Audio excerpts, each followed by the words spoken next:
Welcome back to the Move Better project. It's just after 8 a.m. We're here in Rushing River Provincial Park in Western Ontario. Just went for a swim.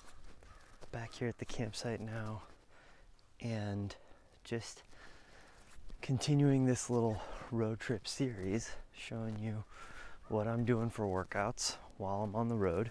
Ziggy is just out of frame over there. Maybe he'll join us a little later. But yeah, welcome back to the Move Better project. First video in this series, we did a little fitness circuit in White Lake Provincial Park. Now I'm just doing a little kettlebell workout here at my campsite in Rushing River. So when I do a kettlebell workout, I start always with what I'm doing right now. This little kettlebell pass around. It warms up the grip, gets one shoulder internally rotating in a functional way. As I go wrap around, I'm extending with internal rotation, you know, just natural paired movement, working scapular downward rotation with that a little bit. And then the other side, I'm coming around, just keeping my shoulder blade stable as I come forward. Just good little bit of movement there, but also really getting my grip and my forearm muscle warmed up. Any kettlebell workout, of course, is going to really tax and challenge the grip. So also just, you know, I can work on a little bit of hip extension, sort of side to side stability, a little bit of lumbar stabilization. My abs should be going, working on kind of staying. I have to lean back as I pass around. I want to be stable through here, stable through the hip. No set amount of reps on these. I just kind of go back and forth a couple times until my hands and wrists are starting to feel like, you know, a lot of warmth, a lot of blood flow, a little bit of fatigue, but not totally blown out. This is my 12 kilogram kettlebell. So I sometimes like to work with a little bit heavier one on some of this stuff, but if you're on the road, just bring the light one. You can always just do more reps, really focus on your technique, whatever. Or if you're just getting started with kettlebells, just start really light, learn how to do it correctly, and then you can always build up later. Okay, hands are warmed up. Just gonna try to do a little wrist stretch here. I love to get down on all fours to do this kind of thing, but it's kind of dirty here. So, and I just went for a swim and got cleaned up. Can do this. Just a little, using this rock, I'm just getting into wrist extension here. Find to hold that stretch. I'm kind of bouncing, but I'm not like jamming into end range. I'm just touching where I feel a big stretch, what you might call R3, if you're into such things.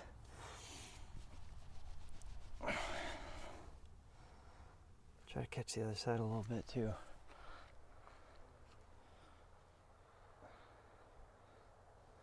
This is a test for carpal tunnel. It's called Phelan's test. Just gonna catch flexion, or rather wrist extension plus radial deviation. Get the lateral wrist flexor muscles, flexor carpi ulnaris. Just did a whole video on golfer's elbow. Big dysfunctional condition of that muscle. Check that one out. Okay. And then just a quick, in here, I get a nice little pop with shoulder extension. There we go. Other one's got to go. Alrighty. Not really going very far. Just a little bit. I just want to get my abs warmed up. I want to focus on moving through the hip joint. No real pressure on the lower back. Just staying really stable, moving through a solid hip joint. A lot of times I like to warm up with things like glute bridges, but again, I don't want to lie down because this campsite's kind of nasty. So, well, not nasty, it's just dirty, and I'm clean.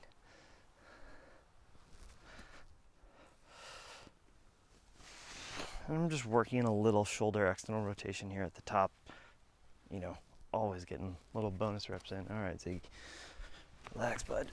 Oh, chipmunk. Yes, good boy. Rocking with Zig now. All right, so I've been just doing these little baby reps of single arm deadlifts with the shoulder external rotation at the top. I'm not too worried about my technique here, but I can sort of do baby squats in this position, baby hinges. Generally, I focus more on the hinge with a deadlift, but we're just treating this like a warm-up, nothing fancy.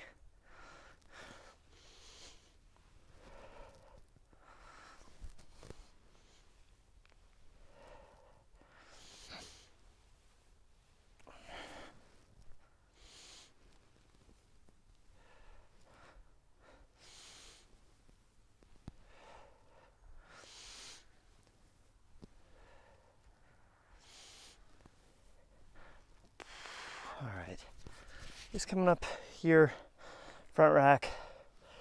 Just gonna do this little thoracic mobility, whatever you want to call this, wrap around. I'm really trying to focus on abs are on, pulling the bottom of my ribs down here and just extending through the thoracic spine. I'm gonna do a video on my thoracic mobilization series soon, or do multiple videos rather, but one is you have a foam roller and you do those kind of reps, working on extension more so than this wrap around. But this is like a classic kettlebell upper back / shoulder warm-up move. As I'm getting looser, I can wrap a little bit farther around. Trying to keep my chin tucked, as in head up and back like that, almost exaggerating to give myself a double chin, because that upper cervical flexion of the chin tuck really helps with lower cervical and upper thoracic extension. Whew. Okay. Let's do a quick stretch. I'm trying to keep my shoulder blades down here, just lifting up as high as I can. You can see not a lot of range of motion right now. Pretty stiff from the trip, but that's okay. All right. This is quite a nice little rock here because I can just do my slant board type exercises. So knee is straight, hip is forward, and I'm just contracting and relaxing that calf muscle.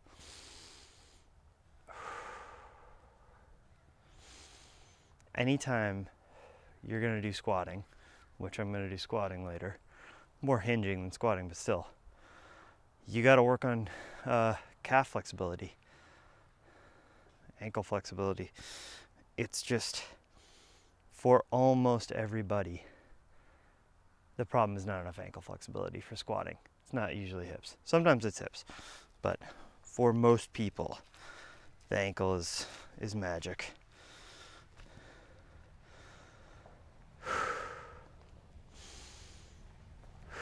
And I'm focusing more on gastroc. Today I'll do a little soleus because gastroc crosses the knee, and I'm going to do some hinging, which is going to be more of a upper hamstring deal, but I can just focus on the kinetic chain.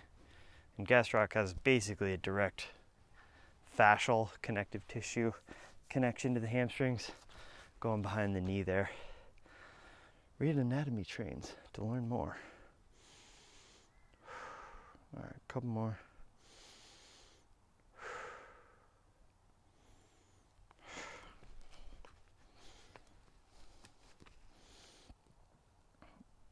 Just getting A little bit of soleus here.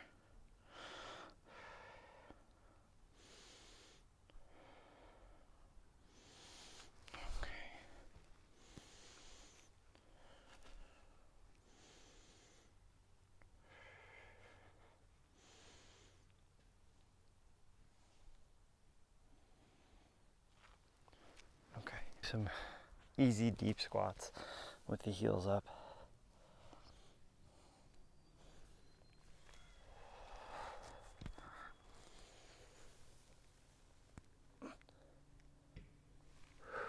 Trying to focus on keeping my abs tight.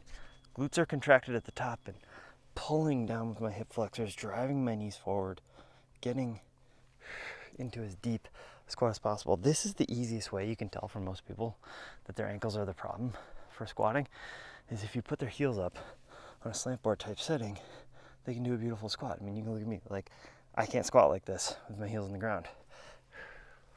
Working on it, but not there yet.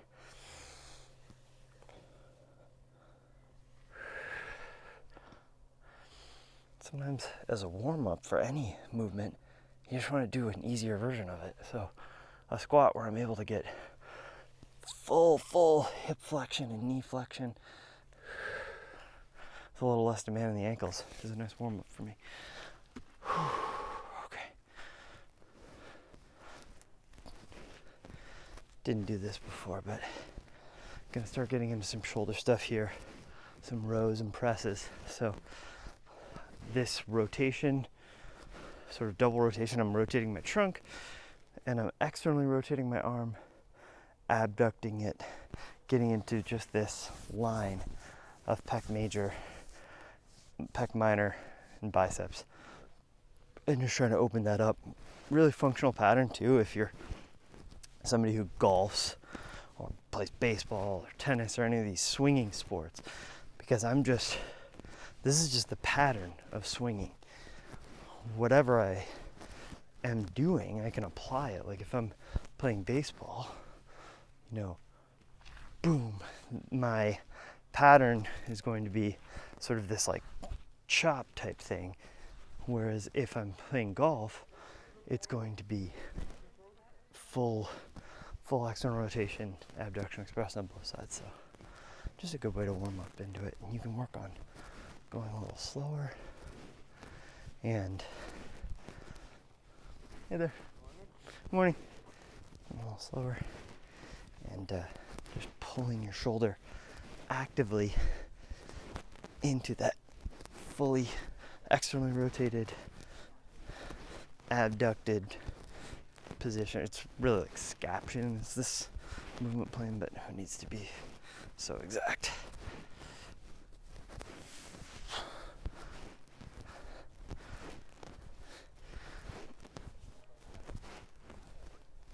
Okay. Really nice. Now I'm starting to move a little better just after doing that. Just doing some single arm rows here. Really simple stuff. Bodybuilding level stuff, but you can take this movement, shoulder blade retracts back and down, elbow gets all the way clear with the shoulder back, turn it into a really functional version of a row. I like rows with the rings better for a variety of reasons, but this will do the trick if you're in a pinch, which nowhere to hang the rings on this particular campsite. Still want to work on shoulder extension, balancing out all the driving that I've been doing. Just going to do it till I'm tired on one side. Trying to continue to express full range of motion all the way to the end of the set. Okay, that's good. Alternate version with the knee up. A little easier on the lower back if you have any issues with that.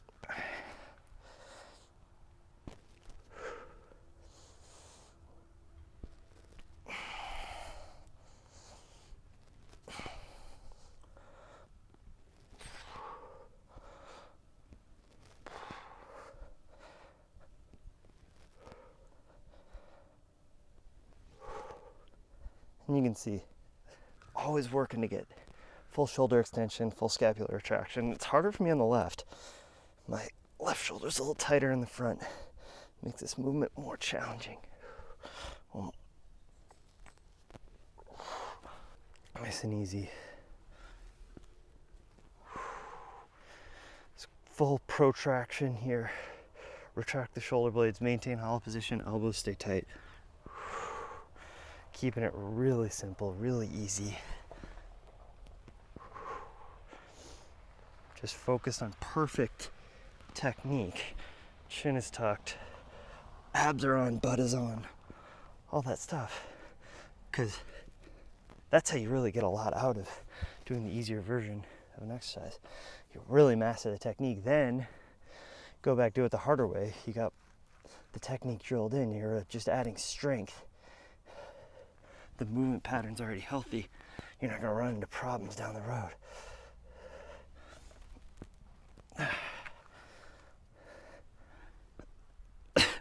Top one gets in the way a little bit.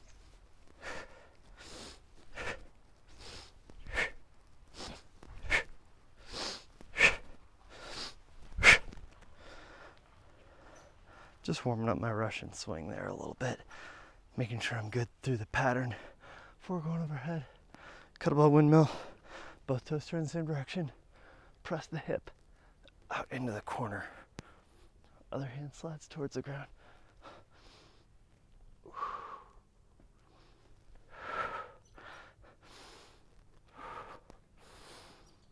Gymnastic bodies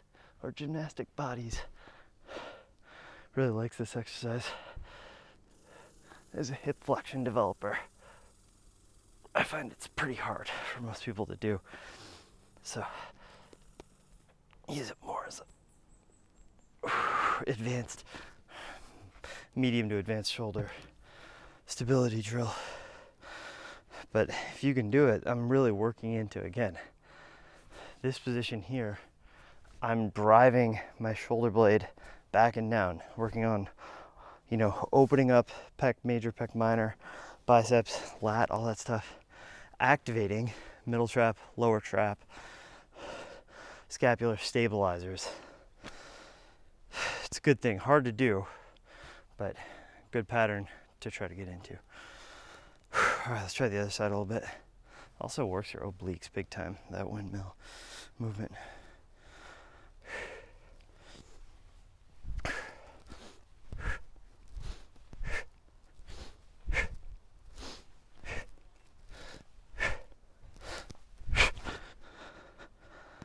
Much harder for me on this side. The shoulder just not nearly as mobile.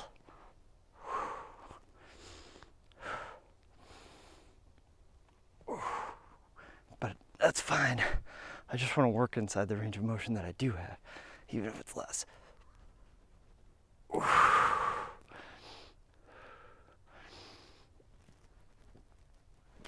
When you're doing exercises like this, you really want to focus on active stability, you controlling the position, not just trying to hang out like I can do this. And my passive structures kind of do it, but it's not optimal position. I want to work hard to maintain optimal position. Yeah. I like the easier version better.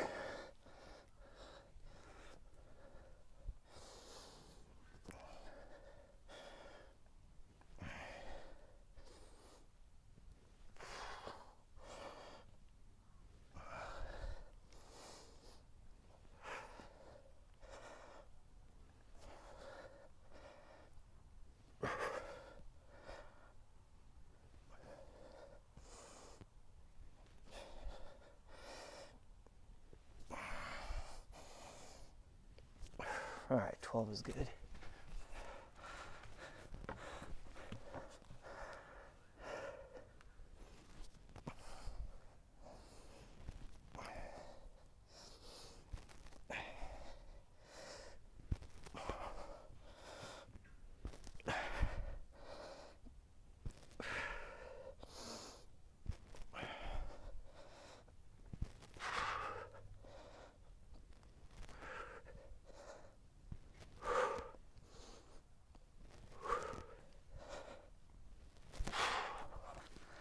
Last little bit here, Just gonna focus on full range Romanian deadlifts. First, just opening up hamstrings, getting into deep hip flexion.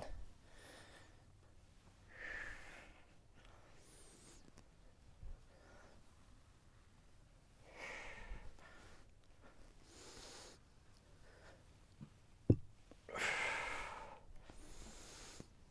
I want to keep my lats engaged as I'm doing this. Keep my interscapular or intrascapular, depending on how you want to think about that, muscles between the scapula and spine muscles engaged. So that's middle and lower trap, rhomboids a little bit. And I'm trying to just keep my abs tight, drive my hips back, express as much hip flexion as I have, and really control that.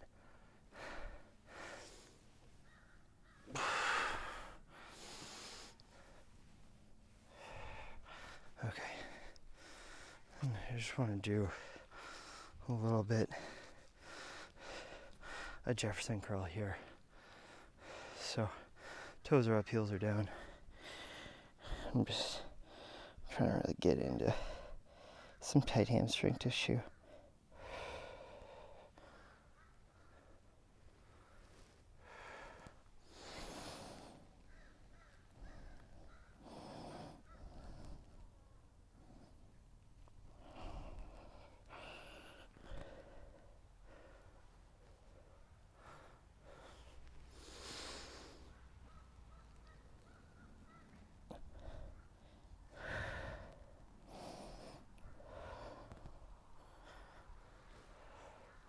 Okay. Same squats I did earlier, I'm just going wide now. Really trying to get these knees out. And I can just hang out here for a second. Contract, push my knees in, relax, drive my knees out with my elbows.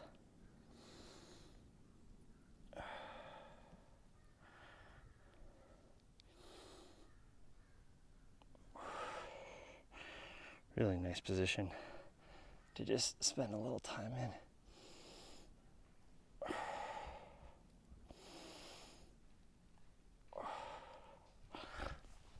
Oh, okay. All right, just gonna do a couple single leggers with 12 kilos. This is pretty challenging, so I'm not worried about range of motion being incredible. I really do want to drive the movement by reaching my heel back, getting that as high as I can, controlling rotation of my stance leg so that I'm not just turning that hip out coming up, but staying level.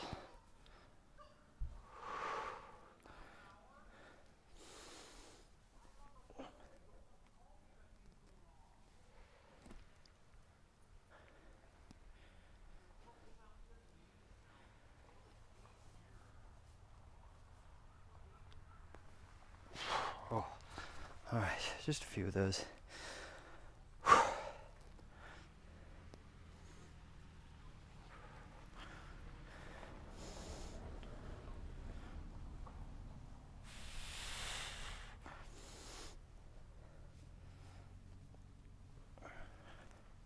These are a great exercise to do unloaded. I've got a video for that, of course. But main thing is just driving this movement with your hips, expressing full hip flexion and really hamstring length in a closed chain position. This is really great to make hamstring flexibility gains, and especially if you're doing some stretching or smashing, to really make those gains stick. Okay. Let's do a couple squats.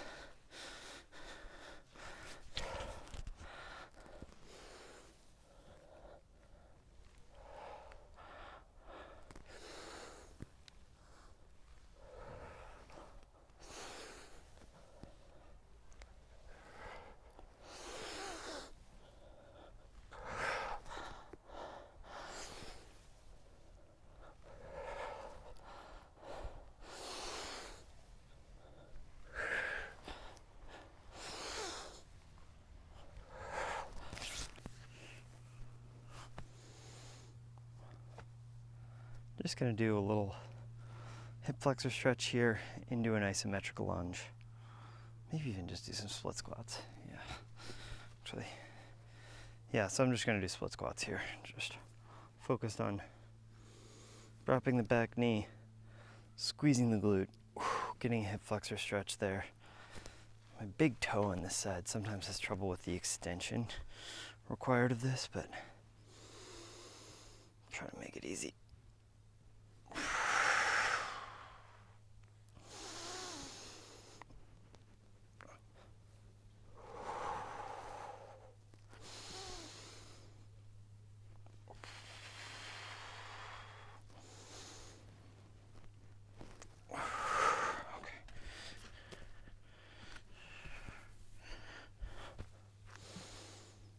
I like to just get a static hip flexor stretch here before I even start these and really try to find the glute, find the hip extension, and then we can do a few reps. Isometric lunge is just holding the bottom position of this, but in true form it's coming from the bottom, which is just a little harder. Actually, it's a lot harder.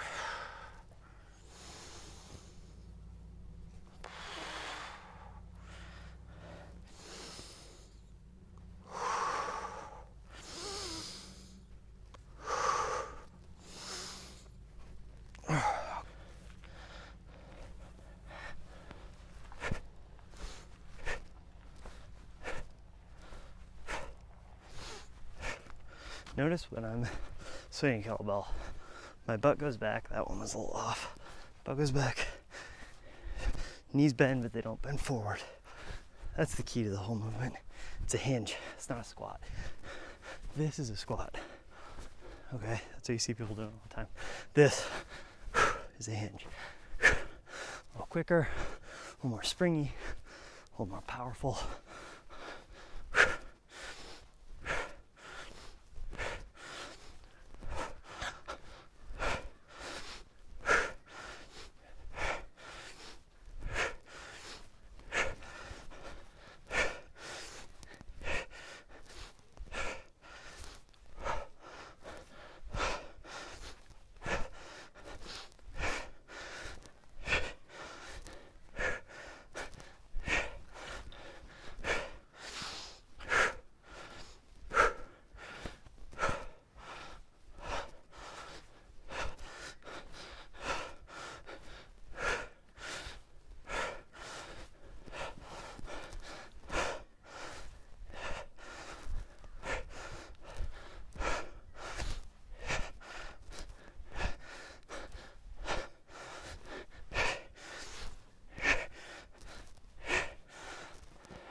Hope you enjoyed it. See you next time.